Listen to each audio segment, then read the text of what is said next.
Bonjour Erwan Balanan. Bonjour. Bonjour. On se souvient, il y a 3 semaines, des larmes de l'actrice Judith Godrèche à l'Assemblée nationale lors de l'adoption à l'unanimité de cette commission d'enquête que vous présidez, commission d'enquête sur les violences sexistes et sexuelles dans le cinéma. Et ça y est, ça va commencer, c'est l'heure des premières auditions dès la semaine prochaine, en plein festival de Cannes. D'ailleurs, la ministre Rachida Dati a parlé du sujet depuis Cannes hier soir et on va y revenir. D'abord, quel constat est-ce que vous faites, vous, maintenant que cette commission est lancée? Est-ce qu'il y a un système d'abus, de violence qui détruit dans le monde du cinéma français? C'est ce que devra dire la commission. Enfin, c'est le travail d'investigation qu'on va faire. C'est tout le but d'une commission d'enquête, c'est d'évaluer et de regarder les mécanismes qui font perdurer ces violences, parce qu'elles perdurent. Moi, je rappelle que c'est pas, on entend beaucoup parler de Judith Godrèche et c'est magnifique le travail de sensibilisation qu'elle fait, mais c'est pas nouveau. Ça fait des années et des années que dans le cinéma français en particulier, il n'y a pas eu de prise de conscience. Mais on a constaté que c'était le cinéma, que c'était aussi le spectacle vivant dans son intégralité, l'audiovisuel, la mode et la publicité. Donc cette commission d'enquête, on va travailler sur des auditions pour faire l'état des lieux de ce système. Et puis, évidemment, c'est ce qui est important dans une commission d'enquête, faire des propositions pour améliorer les situations de gens qui vivent de leur art, de leur métier, et qui doivent vivre de cet art et de ce métier sans la menace de violence sexiste ou sexuelle. Avant de parler des objectifs de cette commission, une question qu'on peut se poser, puisqu'on sait que ces violences touchent beaucoup de femmes dans ces milieux. Pourquoi un homme, vous, à la tête de cette commission, et pas une femme? Déjà, on a une femme qui est rapporteure, et on a travaillé ensemble Francesca Pasquini, qui est Francesca Pasquini, que j'allais citer, qui fait un travail remarquable, et on fait ensemble un travail, j'espère qu'il sera un travail remarquable, on ne va pas en présumer, mais voilà, bon, il s'avère que moi, depuis que je suis élu en 2017, je travaille sur ces questions sexistes et sexuelles. Et vous êtes réalisateur de métier. Oui, vous avez travaillé. Voilà, je connais aussi le milieu. Vous connaissez le milieu. Vous avez constaté justement dans ce milieu ce qu'on dénonce aujourd'hui, ces violences sur les tournages que peuvent subir des mineurs. Moi, j'ai pas fait de tournage de cinéma. J'ai jamais fait de cinéma, donc de clips. Voilà. Vous avez fait. Moi, j'ai jamais constaté en direct, mais on le sait. C'est pas la peine de. Enfin, on sait que il y a des violences sexistes, sexuelles. Bon, il s'avère que je suis aussi président du groupe de travail Spectacle Vivant, donc en cohérence, on a trouvé que c'était pas mal que je m'occupe de cette commission d'enquête. J'ai beaucoup travaillé sur les phénomènes de harcèlement. Je suis auteur de la loi sur le harcèlement scolaire. Je suis aussi co-auteur de l'outrage sexiste et sexuel. Le harcèlement de rue. Voilà, le harcèlement de rue. Donc bon, il y avait une cohérence. Mais on fait une belle équipe. Avec Francesca Pasquini.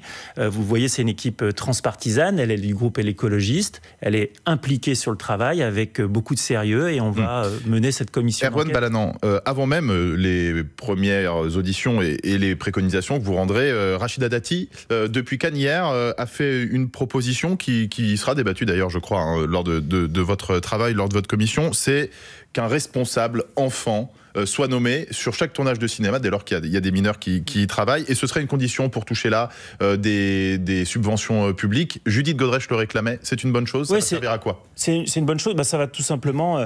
imaginez, vous êtes mineur, vous êtes seul sur un plateau de cinéma ou seul dans une salle de casting. C'est pas possible. Vous êtes mineur. Et les mineurs, on doit les protéger. C'est pour ça qu'il y a la minorité dans notre pays. Avant 18 ans, vous êtes mineur. Et donc, ça va dans le bon sens. Moi, je suis persuadé qu'il faut encore aller plus loin, parce qu'aujourd'hui, vous pouvez être directeur de casting comme ça, sans aucune certification, sans aucune formation. Alors, formation un petit peu, le CNC a déjà fait un certain nombre de choses et ça va dans le bon sens. Mais moi, je pense que sur ces sujets-là, on aura un outil, c'est le droit du travail. Et regardez comment fonctionne notre droit du travail par rapport aux mineurs, voir si c'est suffisant, c'est un des sujets qu'il va falloir qu'on explore. Il existe déjà, le droit du travail. Il n'est pas respecté aujourd'hui à beaucoup d'égards. Est-ce qu'il est suffisant en matière de mineurs dans le monde du spectacle? C'est une question qu'on devra se poser. Et c'est une question qu'on devra traiter, évidemment. Mais en tout cas, les annonces de Rachida Dati vont dans le bon sens. Un référent minorité, un responsable enfant sur les plateaux dès cet été. C'est ce qu'annonce le ministre de la Culture. Tout à fait. Quelle autre réponse vous pensez pouvoir apporter au bout de ces 6 mois de travail dans cette commission, concrètement? Alors, Concrètement, je le dis, le droit du travail, on va avoir un certain nombre de sujets d'amélioration, mais pour les mineurs, mais aussi pour les majeurs et pour les jeunes majeurs, parce que c'est pour ça qu'on a voulu élargir. Vous avez des jeunes femmes et des jeunes hommes, ils sont entre les deux, quand vous avez 17, 18 ans, vous êtes à peu près, il n'y a pas grand-chose de changé. Et donc, je pense le code du travail, premier point. Deuxième point, il faut qu'on regarde si la réponse pénale est suffisante sur ces délits. Moi, j'ai l'impression que de l'outrage sexiste au viol, on a quelque chose qui est suffisamment encadré. Après, concrètement, et c'est du concret aussi, la prise de conscience est importante. Mais elle est déjà là, la prise de conscience. Non, la prise de conscience, elle n'est pas là, elle n'est pas suffisante. Si la prise de conscience était suffisante, on n'aurait plus de violences dans notre pays sexistes et sexuelles. Si tout le monde était conscient de ces violences. Mais il y a encore des gens qui ne sont pas conscients. Si on l'était tous, est-ce qu'on défendrait par exemple un Gérard Depardieu qui est accusé de débordement, comme a pu le faire Emmanuel Macron? Alors, je ne crois pas qu'il ait défendu... Pas précisément, évidemment, Gérard Depardieu. Il a défendu dans le monde de peut-être d'une façon mal comprise et maladroite la présomption d'innocence. Mais la présomption d'innocence, ça n'empêche pas le débat. Et je crois qu'il a salué un immense acteur. Il a salué un immense acteur. Mais alors, qui sera jugé pour agression en octobre. Oui. Qui allez-vous auditionner pendant cette commission? On a vu beaucoup de femmes au programme des représentantes de collectifs. Est-ce que vous allez aussi entendre des réalisateurs qui sont on ne s'interdit rien. Pointés du doigt. On ne s'interdit rien, mais je le répète, et je le répéterai autant que nécessaire, une commission d'enquête n'est pas un tribunal. Nous ne sommes pas des procureurs, nous sommes des parlementaires, et notre rôle, c'est d'étudier le système, tous les aspects du système dans sa globalité et non pas pointer des responsabilités individuelles. Ça, c'est le rôle de la justice. Et quand, en plus, la justice est saisie, nous n'avons pas le droit d'investiguer sur les mêmes affaires. Donc, on verra, on ne s'interdit rien, mais la question de se poser, est-ce que ça servira vraiment d'interroger des auteurs présumés? C'est une question qu'on n'élude évidemment pas. Toujours à l'Assemblée nationale, Erwan Balanant, la réforme pour fusionner l'audiovisuel public, France Télévisions, France Média Monde, l'INA et Radio France, dont fait partie France Info. Ça doit arriver en 2026, c'est ce qui est prévu pour l'instant. Le débat arrive dans l'hémicycle jeudi. Ça a été adopté en commission pour le moment, mais le MoDem, votre parti, a voté contre. Pourquoi est-ce que vous avez voté contre ce projet de fusion? Parce que dans l'État, nous, on estime qu'une holding peut être un outil intéressant. Une administration centralisée. Voilà, une administration centralisée, disons une direction des objectifs communs, mais la fusion avec une date en plus fixée comme ça, assez proche, nous semble prématurée et surtout précipitée. Donc nous ne sommes pas pour que la fusion soit mentionnée dans le texte. C'était pas d'abord, c'était pas ce qui était initialement prévu. On était sur une holding.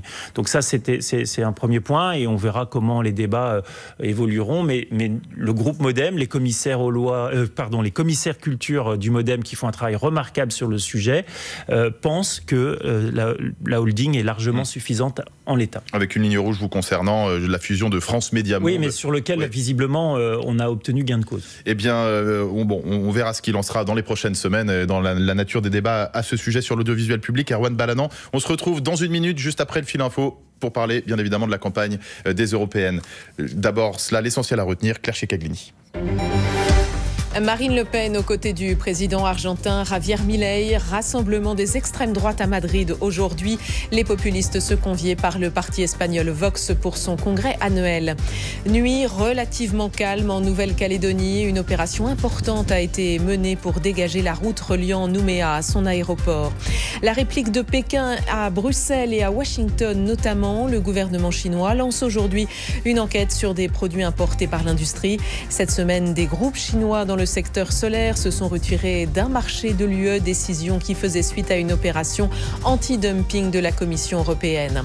Annulation de la Gay Pride à Tel Aviv, elle devait avoir lieu le 8 juin, mais compte tenu de la guerre et du maintien des otages aux mains de leurs ravisseurs dans la bande de Gaza, le maire de la capitale israélienne estime qu'il n'est pas possible de la maintenir cette année. En rugby, l'espoir pour Montpellier de rester en top 14 la saison prochaine s'est très sérieusement amoindri hier soir. La Vendée l'avant-dernier du classement, s'est incliné face au Stade Toulousain 22-29. Les Héraultais seront donc barragistes. Bonne opération pour les Rochelais. Les Maritimes ont battu Pau 25-23. Ils remontent à la 5e place et marquent des points pour une qualification en phase finale. France Info. Le 8-30 France Info. Victoria Coussa, Jules Dequisse. Erwan Balanan sur France Info, député MoDem du Finistère. Opération d'envergure en cours en Nouvelle-Calédonie après une semaine d'émeutes. 6 morts, le déploiement en ce moment de 600 gendarmes pour reprendre le contrôle d'une route stratégique, notamment autour de l'aéroport de Nouméa. Il fallait passer à l'offensive ? Non, il faut, oui, mais ce qu'il faut, c'est retrouver tous les éléments permettant un dialogue apaisé et serein. Et pour avoir un dialogue apaisé et serein, il faut déjà dire qu'on veut dialoguer. Et je crois que c'est ce qu'on entend de toutes les parties prenantes. Et ça, c'est plutôt une bonne nouvelle. Mais il faut aussi rétablir l'ordre, parce qu'on ne peut pas dialoguer quand un territoire est à feu et à sang. Donc aujourd'hui, il y a des opérations de police. J'espère qu'elles se passeront bien. J'espère qu'elles se passeront sans drame, parce que 6 morts, c'est déjà beaucoup trop. Et ensuite, il faut que le processus de négociation se remette en place, se remette en route, et il faut qu'on arrive à des accords le plus rapidement possible, des accords qui sont évidemment des accords avec un horizon lointain pour tous les habitants de Nouvelle-Calédonie. Horizon lointain, est-ce que ça veut dire que de toutes les façons il faut temporiser, déjà reporter le congrès qui est prévu fin juin pour entériner cette réforme électorale ? Je crois que ça s'est acté, il faut effectivement temporiser, il faut se donner du temps à la négociation. La question des élections de la fin de l'année aussi ? Oui, mais c'était le vrai sujet, et c'est aussi pour ça qu'on faisait ce dégel du corps électoral. Je le rappelle, toutes les parties prenantes étaient d'accord pour ce dégel. Voilà, mais pas sur le même agenda. Il faut bien le rappeler. Tout ce qui tourne autour, en effet, plein de détails, mais qui n'en sont pas finalement. Et dernière question, justement, pour mener toutes ces discussions, il y a l'idée d'un médiateur, peut-être d'une médiation. Le responsable de la CCAT, la cellule de coordination des actions de terrain, sur France Info ce matin nous dit que par exemple Édouard Philippe aurait le bon profil. Oui, Édouard Philippe ou Yael Braun-Pivet et Monsieur Larcher, pourquoi pas. Voilà, en tout cas, il faut mettre en place. Décider vite.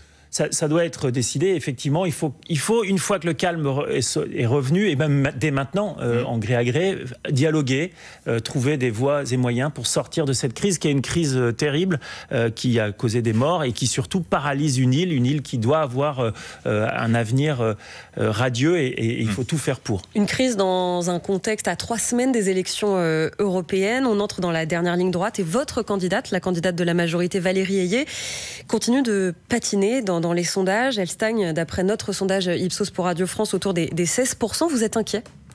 C'est toujours difficile, les campagnes européennes, quand on est au pouvoir. Vous regardez l'histoire des campagnes européennes. Elle est témoin en 2019. Elle est témoin, et c'était une très rare exception. Mais regardez la campagne 2009. Je crois que le parti au pouvoir avait pris une belle déculottée, bien plus forte que celle que sans doute nous allons prendre, parce que on est loin de la déculottée. 16%, c'est encore un bon chiffre, et on va continuer. Et je suis sûr, sur le terrain, moi je vois cette nuit, il y a eu des collages chez moi.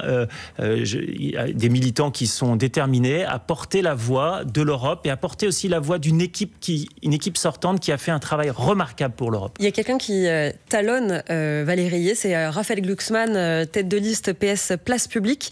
Vous faites partie des députés de la majorité qui ont dénoncé la loi immigration. Oui. Vous pensez que vous allez le payer auprès de l'électorat de gauche qui a voté Emmanuel Macron ? Je sais pas. Et qui risque de se déporter vers Raphaël Glucksmann. Oui, mais enfin, Raphaël Glucksmann, il faut qu'il nous dise quelle solution il a sur ces questions-là. Parce que moi, si j'ai critiqué le texte, j'ai jamais dit qu'il fallait rien faire. Et aujourd'hui, Raphaël Glucksmann, par exemple, il n'a pas voté le pacte asile-immigration européen, qui est un pacte asile-immigration qui est équilibré. Qui n'était pas assez humaniste, selon lui. C'est pas vrai. C'est pas vrai. C'est pas vrai. Enfin, c'est très bien de dire que c'est pas assez humaniste, mais enfin, quand il y a des solutions, il y a des réalités de terrain, et on est dans notre Europe, dans notre France, humaniste pour les gens qui ont vocation à venir dans notre pays et en Europe. Jeudi prochain, débat entre le Premier ministre Gabriel Attal et la tête de liste du Rassemblement National, président du RN aussi, Jordan Bardella, sur France 2. Jordan Bardella qui est donné loin devant dans les sondages, dans les intentions de vote à cette heure-ci devant votre liste. Est-ce que c'est une bonne idée que ce débat ait lieu entre ces deux personnalités selon vous ? Oui, je pense. Je pense parce que Je pense que Johan Bardella, c'est bien peut-être qu'il soit confronté à des oppositions qui lui redisent un petit peu certaines réalités. Par exemple, Jordan Bardella, son programme, moi je n'arrive toujours pas à comprendre quel est son programme. C'est le Frexit ou c'est pas le Frexit? C'est la sortie de l'euro ou c'est pas la sortie de l'euro? Mais est-ce vraiment c'est la cette place Europe à la découpe où on fait ce qu'on veut, comme si on choisissait un peu les politiques qu'on souhaite mener au niveau européen? Non, l'Europe c'est un tout et c'est un projet. Et on verra là, projet contre projet, qu'il n'y a vraiment pas grand-chose.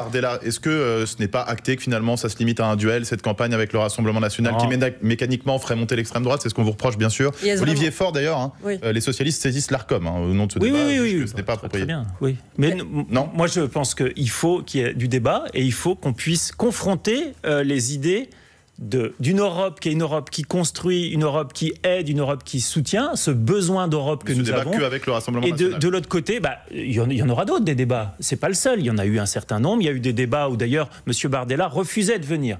Et d'ailleurs Marine Le Pen refuse aussi de débattre. Justement, vous trouvez que c'est une bonne idée de débattre, que le chef de l'État fasse ce débat avec Marine Le Pen? Moi, Marine Le Pen. Je pense que défendre l'Europe, c'est toujours une bonne idée. Et aujourd'hui, la seule liste vraiment pro-européenne qui l'a montré par les actes et par les idées, c'est la liste Besoin d'Europe de Valérie Hayé. Donc tout ce qui pourra la défendre, je prends.